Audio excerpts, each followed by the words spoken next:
6,500 ভোটত গৌৰৱ গগৈ হাৰিব আৰু লুইনজ্যোতি গগৈ 8,000 ভোটত হাৰিব আৰু অখিল গগৈ 17,000 ভোটত হাৰিব। অখিল গগৈ গোটেই কাৰবাৰটো আছিলে এই কোৰ্টৰ সন্মুখত বহি থকা যে নিগনি মৰা দৰৱ বিক্ৰী কৰা দেখিছে নাই, এই যে যাদু দেখুৱাইছে বুলি শেষত 20 টকীয়া নিগনি মৰা দৰৱ এটা উলিয়াই দিয়ে, সেই তেনেকুৱা এটা ব্যৱস্থা কৰিলে আৰু শিৱসাগৰ ৰাইজে এইখিনি বুজিলে আৰু বুজাৰ কাৰণে এবাৰ শিৱসাগৰ ৰাইজে তেওঁক নৎসাত কৰিছে। 17,000 ভোটত তেওঁ হাৰিব কুশলদৈৰ ওচৰত। পোলবিলাকৰ গত দিনবিলাকত যিখিনি আছিলে প্ৰায় 90% তাত প্ৰায় সঁচা হৈছিলে।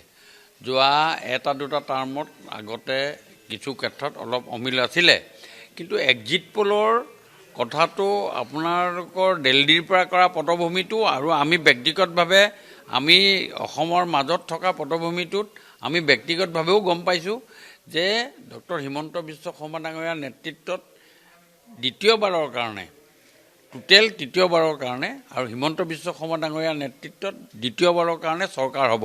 কাৰণ প্ৰেক্টিকেল পটভূমিটো আমি বুজি পাইছোঁ, আমি নিজে প্ৰেক্টিকেলি আছোঁতো, আমি বুজিছোঁ দেশৰ উন্নয়ন, ৰাইজৰ উন্নয়ন আৰু ৰাইজৰ ভাৰতীয় জনতা পাৰ্টি আৰু NDAৰ প্ৰতি থকা মৰম নে এইটো বহিঃপ্ৰকাশ হৈছে।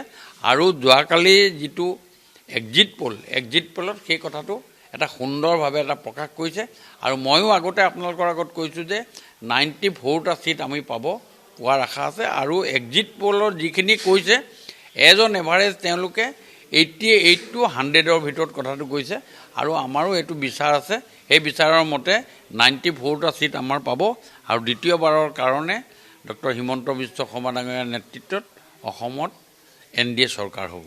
6,500 ভোটত গৌৰৱ গগৈ হাৰিব আৰু লুইনজ্যোতি গগৈ 8,000 ভোটত হাৰিব আৰু অখিল গগৈ 17,000 ভোটত হাৰিব। অখিল গগৈ গোটেই কাৰবাৰটো আছিলে এই কোৰ্টৰ সন্মুখত বহি থকা যে নিগনি মৰা দৰৱ বিক্ৰী কৰা দেখিছে নাই, এই যে যাদু দেখুৱাইছে বুলি শেষত 20 টকীয়া নিগনি মৰা দৰৱ এটা উলিয়াই দিয়ে, সেই তেনেকুৱা এটা ব্যৱস্থা কৰিলে আৰু শিৱসাগৰ ৰাইজে এইখিনি বুজিলে আৰু বুজাৰ কাৰণে এবাৰ শিৱসাগৰ ৰাইজে তেওঁক নৎসাত কৰিছে। 17,000 ভোটত তেওঁ হাৰিব কুশলদৈৰ ওচৰত।